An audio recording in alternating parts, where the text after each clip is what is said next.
Hey guys, tonight I'm going to tell you a true crime story. Gently. You ease into your favorite chair, the room held together by the soft hush of the evening, and I invite you to picture a sleepy lakeside town where the streets end in pine shadows and the water keeps secrets. You can almost smell the damp wood and hear a buoy knock once, twice, like a slow heartbeat. So before you get comfy, take a moment to like the video and subscribe, but only if you genuinely enjoy what I do here. And while you're at it, drop your location and local time in the comments. I love seeing where you're listening from and how the night settles differently around each of you. Now, turn off the lights, switch on a fan for some gentle noise, and let's begin tonight's journey together.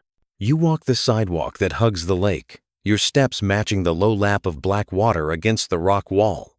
The town is called Willow Creek, the kind of place that names its coffee drinks after fishing lures and closes Main Street for the summer parade because the marching band doesn't know how to march around parked trucks. You tilt your head, taking in the soft glow of a diner sign flickering, one letter dead, the others buzzing like lazy fireflies. This story starts on a June night in 2003, when it's still warm at midnight and porch screens breathe in and out with the slow patience of houses. A college sophomore, Lena steps out of the diner after her shift. You see her wave at a friend in a pickup, tie her apron into a knot, and tuck it into her bag, because tips go in the pocket. The friend offers a ride. She laughs and declines. It's only 6 blocks. What's 6 blocks in a town like this? You trail her, streetlight to streetlight, noticing how each circle of light looks like a room without walls. She walks through one, then the next, oblivious to the way the spaces in between feel like small, quiet oceans. You pass the post office with the bulletin board that turns every missing pet into a child's tale, where thumbtacks bloom like copper flowers. Later that summer, people will hang a different flyer there, and it will curl in the lake breeze with an unsettling softness. But you don't know that yet. You breathe, steady and even, and listen to the sound of a single canoe chain tapping the dock. There's a bench by the boathouse where teens carve initials, layering years like rings in a tree. You run your fingers over the grooves and read some of the older cuts, 89, 94, 97, ghost years. The boathouse door creaks on its sliding track, a sound you file away because in small towns, sounds are as good as witness statements. You imagine a figure watching from the deeper dark, or maybe nobody at all. Maybe the night itself watches. You keep moving. Lena's key will later be found beneath that bench, pinched between slats. That's a strange place for a key too precise to be dropped, too public to be hidden. People in town will argue about it for years. On her street, the ash trees knit the sky into a lacework. A dog barks, then gives up, as if apologizing. A television glow flickers from a living room, and somewhere, a dishwasher hums. You step under the last light before the alley, and even if you're not superstitious, your heel hesitates on the curb. You take one more breath, then cross into the dark where the alley stoops between garages like a tired back. After that, the story thins. A neighbor hears 2 sounds, one sharp, one soft like something metal bounced once and then was caught. It could be anything. It could be nothing. But in the tiny ledger of a town's memory, those 2 sounds will become a chapter heading. Morning arrives as always, an old routine and a clean shirt. You stand on the diner's linoleum and watch the day crew unlock, jokes tucked into their pockets. Someone asks where Lena is. Someone else says she's never late. The cook bangs a skillet into place like a minor cymbal crash. By noon, the police have walked the alley boots, scuffing dust into smudges, and the lake is combed by volunteers, sunblock stinging their eyes. You move among them, offering waters, noticing how tightly the lids twist shut because fear makes every gesture pinch a little. Here's a fact that floats up through the years, steady as a buoy. In 1987, DNA profiling was first used to secure a conviction in a criminal case in the United Kingdom. It changed everything, then changed everything again, rippling outward to places like Willow Creek, where, at first, forensics meant a Ziploc and a notebook. You file that away because it matters later. You take in the way the Detective Reyes, sleeves rolled, treats the alley not like a scene but like a sentence. He reads it left to right and hopes the punctuation stays still. The town does what towns do. It folds into the shape of the missing. Porch lights stay on longer, as if light were a net. A hardware store sells out of motion sensors. At the Friday night game, the announcer's voice drops when he says Lena's name, and the crowd responds like a single throat clearing. Someone ties blue ribbons around the ash trees on her street, not yellow, blue, and nobody can remember who started it. The weirdness of that detail sticks with you. In Willow Creek, the chosen color for hope is the exact one the lake becomes at twilight, when the day's heat is gone. You look at those ribbons, fluttering in nervous little tremors every time a car passes. Weeks broaden into months. The investigator knocks on doors and learns everyone's hobby, whether he wants to or not. You tag along in your mind, collecting those gentle details. The librarian who always smells like citrus tea. The auto body guy who sings Sinatra as if the original recordings forgot a verse. Somebody says they saw Lena talking to a man in a ball cap. And memory begins. Its old, unreliable dance. Was the cap navy or black? Was the bill curved or flat? Did he stand close? Or did the angle just make it seem so? There's an open debate in psychology you turn over like a coin in your pocket. How malleable eyewitness memory becomes under low light and emotional stress. You don't have to pick a side. It's enough to respect how fragile recollection can be and how confidently we carry it. The lake gets dredged, then scanned, then left alone. You stand by the boathouse and watch fishermen return empty-handed, eyes skipping past the bench where the key was found. On Tuesdays, a prayer group meets at the church hall and bakes bread they hand out to searchers because keeping hands busy keeps heads above water. The odd detail arrives one afternoon. A row of lawn chairs appears along the alley's edge, all facing inward, like an audience waiting for a curtain to rise. No one claims them. By morning, they're gone. The rumor that grows around them isn't unkind, just desperate. Maybe the chairs were a vigil in motion, a way to sit with a place until it gave something back. Detective Reyes doesn't give up, not in the noisy way, but in the steady, librarian way, collecting, cross-referencing, and checking out the same theory again to see if it reads differently now.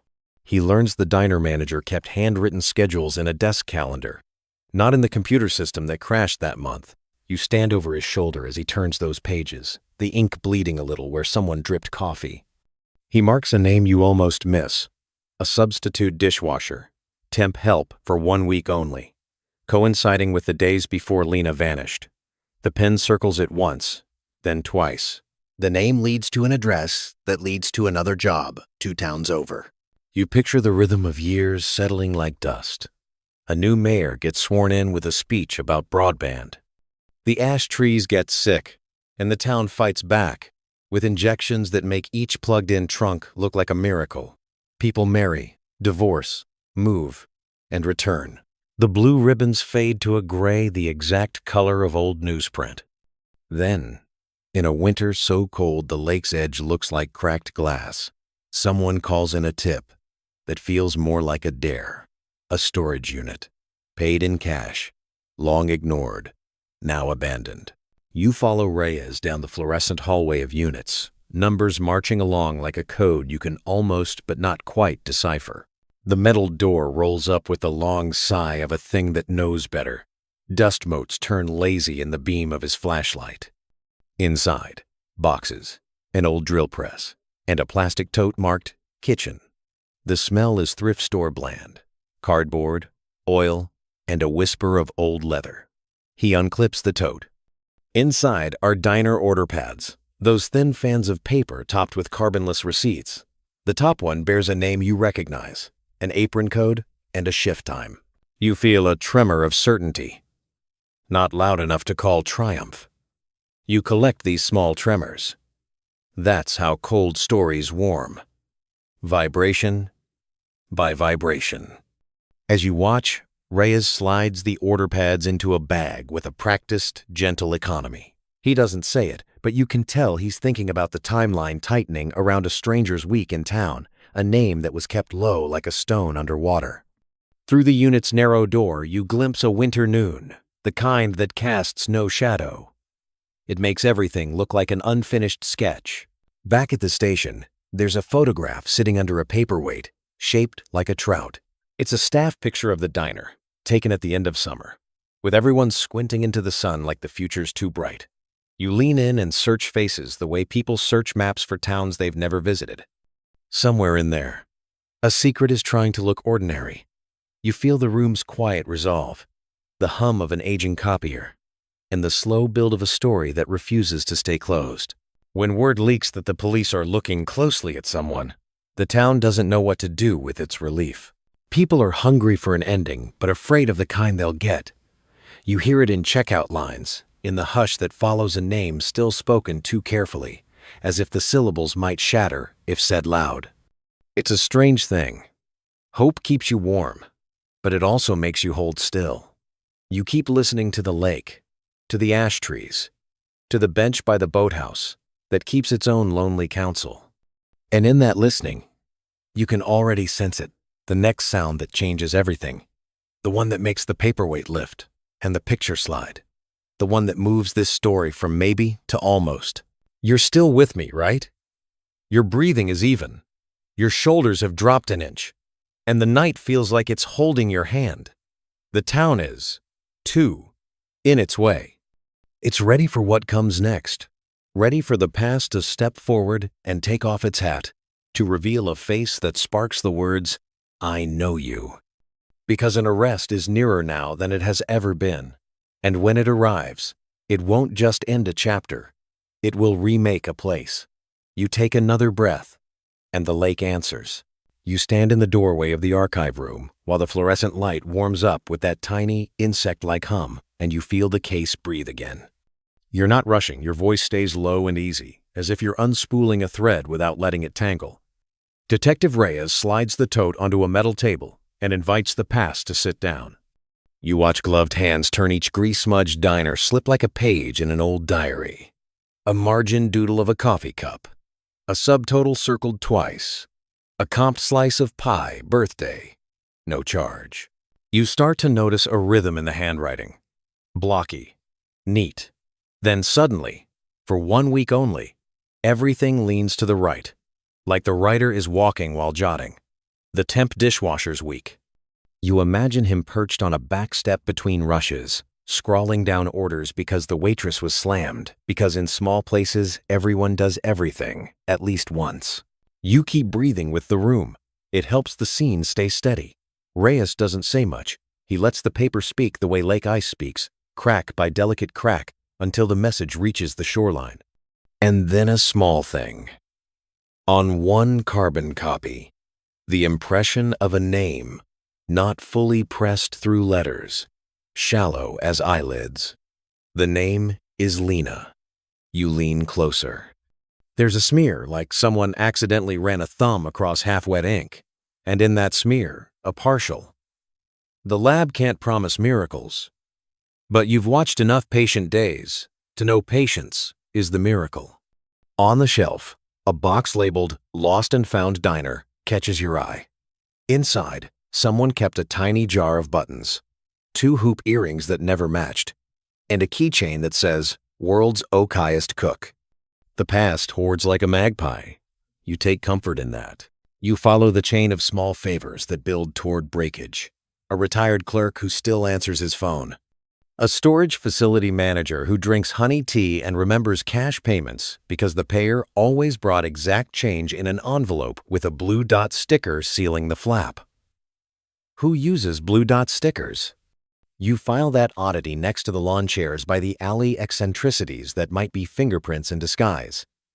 The manager kept one of those envelopes, not because he's a hero, but because he likes to reuse paper. He shows Reyes a drawer full of them. On the inside, a smudged grocery list, careful and old-fashioned market shorthand, That includes oleo. People say margarine now. You feel time narrow. Word of the reopened storage unit trickles through Willow Creek like warm syrup. Slow, sweet, irresistible. At the hardware store, a man taps the credit card machine with a quarter for luck. The clerk tells him luck is cordless now, all Bluetooth and undetectable. You drift past the diner, new owners, new name, same hum of stories. They kept the staff photo on the wall, the frame nicked twice on the lower left, where someone once set it down too hard. You look into every face and imagine each one waking up that June morning, not knowing a town can split along a hairline that fine. When you step back, your reflection overlays theirs for a breath, and you feel the strange closeness of being both before and after. At night, you walk the lake path again. The winter air is thin and clean. Your lungs ring like glass bells as you breathe. Under the boathouse, eaves, icicles hang like punctuation. You pause at the bench where the key was found and sit, listening to the creak of the dock. A cat pads by, tail high, pauses, and stares into the alley with the focused stillness of a statue. You've seen this cat before. It appears on the same nights each month, sits at the same spot, and faces the same slice of shadow. It feels like the town's superstition shaped into fur. You don't name the cat. You simply accept that the cat has business with the dark. Back at the station, a digital map glows faintly on the wall, pins sprinkled like constellations. Reyes traces a line from the storage unit to a trailer park 2 towns over, then to a seasonal motel where the clerk kept paper ledgers because the owner said computers were just typewriters with stage fright. That ledger reveals a guest who checked in during Lena's last week, paid cash, and gave a partial last name that matches the storage unit contract's abbreviations. You hear your own heart, slow and even, the same way rain sounds when it's far away but coming. Here's a small, steady historical truth that helps the room settle. In 1998, the FBI launched the National DNA Index System NDIS as part of CODIS, and that national database changed cold cases from hopeless to simply patient. You say it softly because the science doesn't need a drum roll. It needs time. Years ago, Willow Creek sent off a trace from the apron tie mere downy evidence that the future would one day grow teeth. It hit nothing then. Now, with algorithms sharpened, with cross-lab sharing less like a handshake and more like a highway, the lab calls back. Not a full match. A family whisper. The kind of whisper that says, look again at that partial last name. Look again at that motel ledger. You watch Reyes make a phone call he's imagined making for years, the one to a county 3 hours south, where a man by a similar name once got a suspended sentence for a bar fight that the judge called overzealous jukebox defense. The file is thin, the photo is blurred, and the address is stale. But there's a sister she lives near a feed store, and the way she says, oh, when she hears the question, is the closest thing to a hinge swinging open that you've ever known. She mentions blue dot stickers. She makes jam for the church bazaar and always seals the baggies with blue dots because the kids like to peel them off and put them on their foreheads. You can feel the map redraw itself with every detail that clicks. You're careful with your imagination. You never let it sprint, but you can't help seeing him. The temp worker with quiet eyes, the type people describe as polite, because the alternative would require asking harder questions. He comes to town, keeps his head down, and watches the lake. Not like a view, but like a door. You breathe, you center your shoulders, and you respect the distance between what you know and what you suspect. There's a living debate among criminologists, one that hums like power lines in your head about investigative genetic genealogy. Whether using public genealogy databases to narrow family trees balances public good against personal privacy in a way that will age well or age poorly. You don't dismiss either side. You hold both in your open hands and keep walking. The break doesn't arrive with symbols. It knocks. Once. Polite. A county tech notices that the motel guest wrote his capital G like a treble clef, and the same flourish appears on an old job application at a cannery 3 towns north. The application lists references two numbers that don't work anymore, and a supervisor who retired to Florida and keeps his address updated because he still writes postcards to everyone he's ever met. He remembers the worker. Soft-spoken, wore a ball cap pulled low, fixed things that weren't broken. A tinkerer, he says, always taking apart. The word hangs in the air like breath in winter. Reyes and a second detective drive to a small rental house that leans a little to the west, as if the wind convinced it. You stay back. This is distance work now. Listening work. And imagine the knock. The door opens on a smell of old carpet and citrus cleaner. The man at the threshold carries the sort of stillness you recognize from deer on the edge of the road. He's older than your memory drew him, but that's time's trick. It folds and unfolds paper dolls all day. He invites them in because refusing would make a scene, and his whole life is an exercise in unseens. They talk empty first, weather, prices, how the ash trees upstate took it hard but survived the Beatles with help. He never says Willow Creek. He never has to. On his kitchen table sits a plastic organizer full of stickers, blue dots among them, along with lengths of fishing line, a little metronome with a sticky back, and a strip of metal that looks like it was once a coat hook.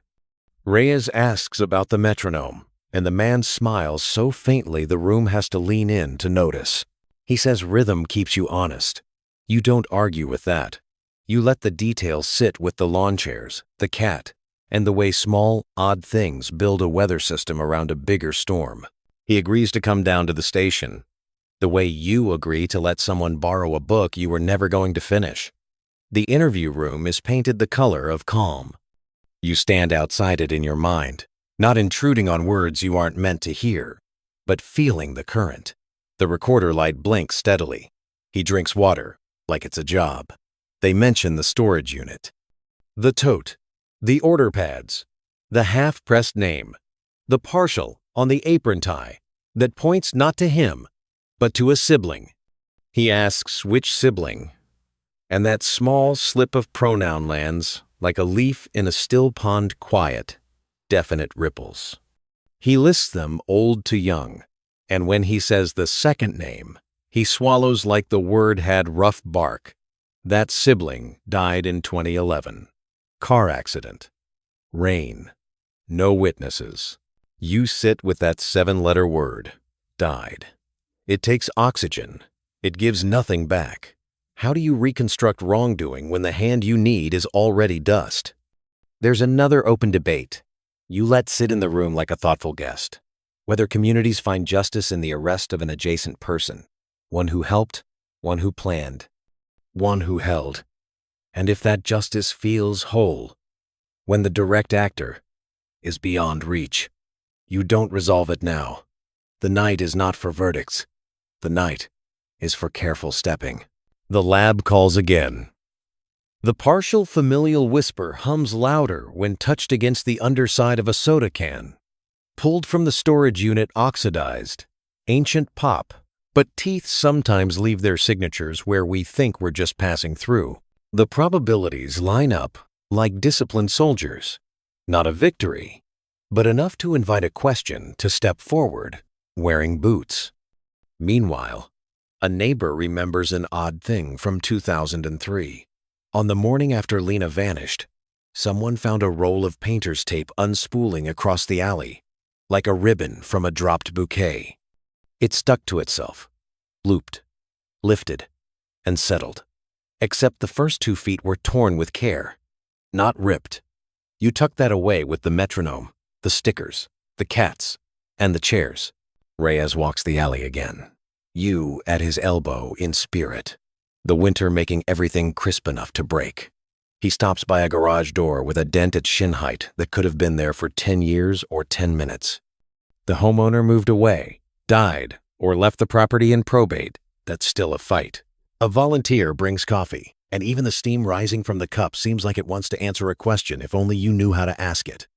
You run your fingertips along the corrugations of memory, willing the right ridgeline to connect. The suspect's house yields one more sliver, a shoebox of photos in which he never looks at the camera, always to the side, to the doorway, to the street, to the lake.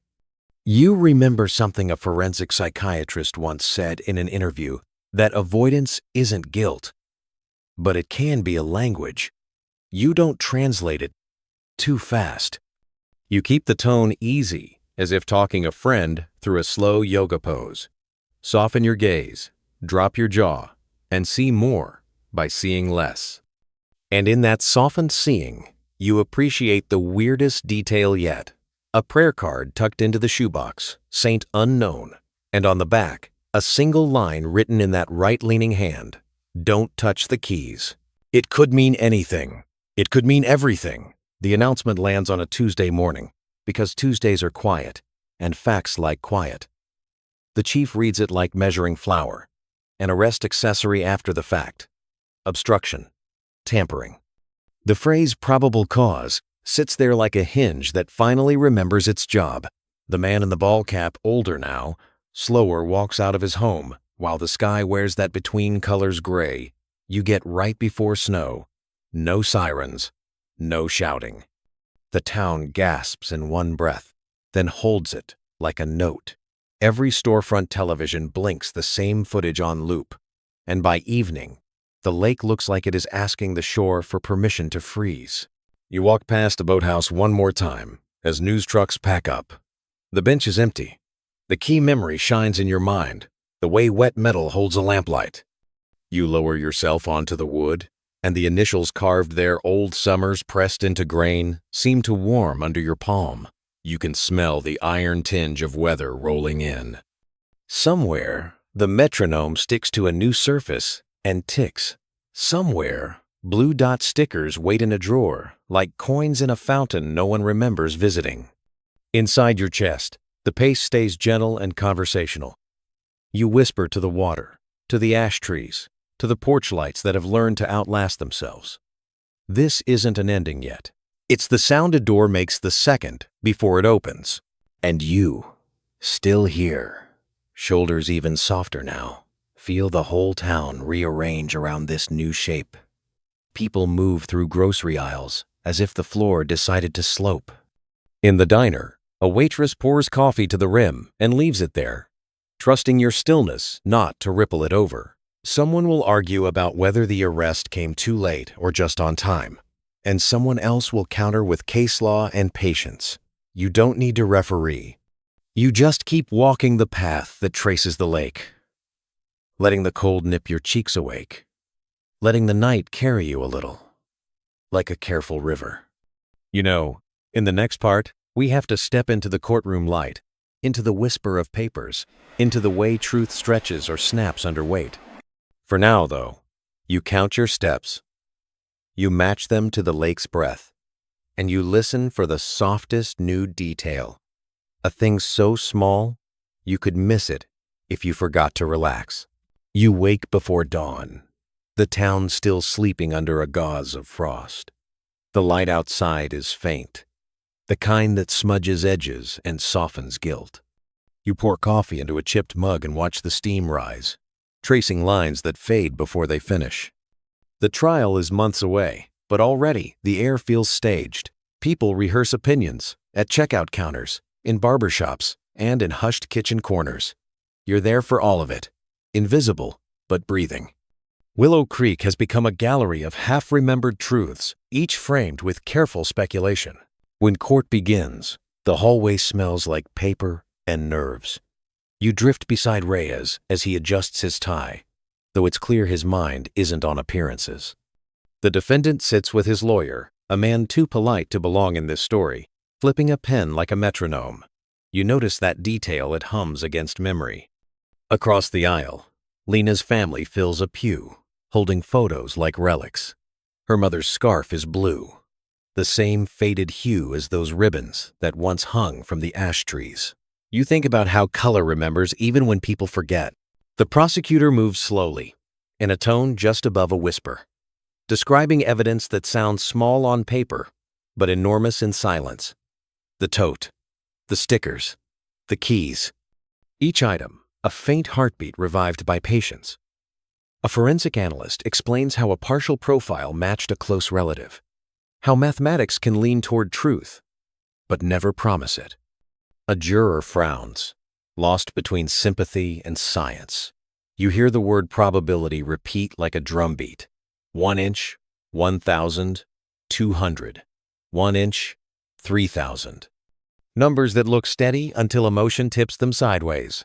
A historian testifies, oddly enough, a local one who studied how the town's geography shaped its crimes. You perk up, because this is where history breathes.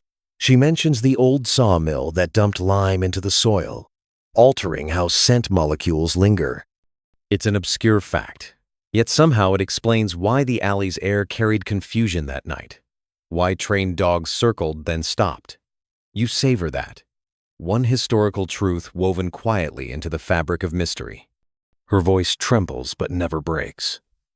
You imagine the jury leaning in, curious not about guilt, but about how strange it feels to live where stories don't end.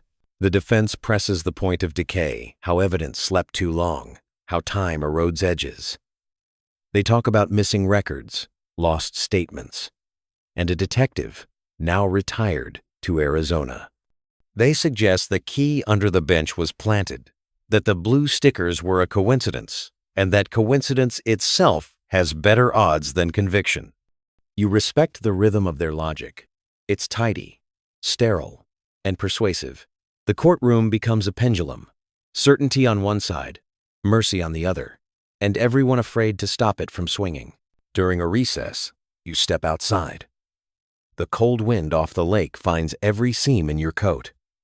Across the street, the diner, now renamed the Docklight, still glows with the same uneven neon.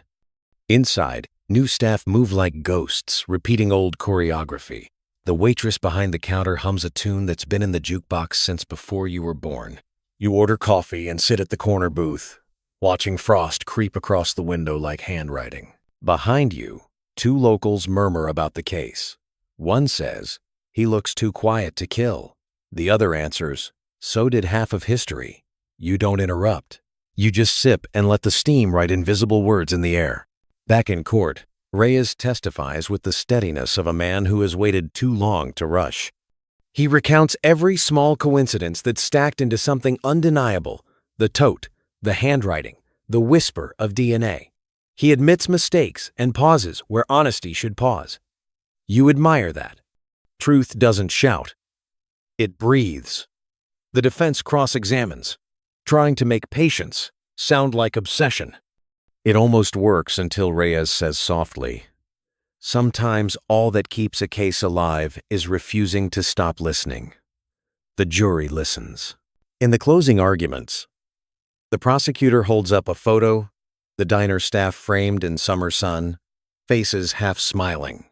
You feel a pulse in the room. This isn't spectacle. It's grief, made formal. Justice, she says, isn't about fixing the past. It's about giving it somewhere to rest. The phrase lands gently. Even the defense lawyer looks down. The verdict takes 2 days. You walk the town in that waiting, feeling the silence in the ash trees, the stillness of the boathouse. When the news finally breaks guilty on obstruction, not on abduction, the streets stay quiet. No cheering, no outrage, just a collective exhale. It's not perfect, but it's something. You wander to the lake, snow crunching underfoot, and look across the frozen surface where faint cracks spider like veins of memory. The cat sits on the bench again, tail curled, eyes calm. You sit beside it and whisper, "We got close." He was Bose. Here's one last truth before you let go. In 2010, the Department of Justice reported that nearly 45% of cold cases were solved through tips rather than new evidence. You roll that number around in your mind like a marble, proof that human voices, not just data, can bend history. The cat flicks its ear as if agreeing. You reach out, touch the bench, and feel its grain warmer than it should be. The town will never stop asking, but maybe that's what keeps it alive, the asking. The sun slides down. The snow glows pink, then gray. You start walking home, each step slow, measured, and rhythmic. Behind you, The wind carries the soft clink of the buoy against the dock, the same beat that started it all. The case is closed now, at least on paper, but the lake still listens, and so do you. Maybe someday we'll know the truth, but for now, sleep well. The sound fades slowly, like ripples smoothing across still water. You let your breath match it, slow, gentle, quiet. The story's weight begins to lift, not all at once, but the way fog dissolves when sunlight finally finds it. The town of Willow Creek drifts backward, smaller and smaller, until it's just a shimmer at the edge of your mind. You stay here in the hush, feeling how safe silence can be when it's full of rest instead of questions. Imagine the lake again, but without the darkness, just silver water breathing beneath the moon. The wind carries the faint smell of pine and clean snow. Each sound softens. The fan in your room, the pulse in your ear, even the whisper of your own thoughts. You followed every turn of the story, every flicker of light and shadow, and now the path evens out, smooth as glass. There's nothing left to find tonight. You lean back, your shoulders drop. The air becomes warm around you, safe and wide. You can almost hear a voice mind saying, "You did enough." The questions, the details, the mysteries, they can all wait until morning. For now, you're part of something gentler, a quiet space where the past rests and the night holds you steady. Let your eyes close. Feel the rhythm of the fan, the quiet heartbeat of peace.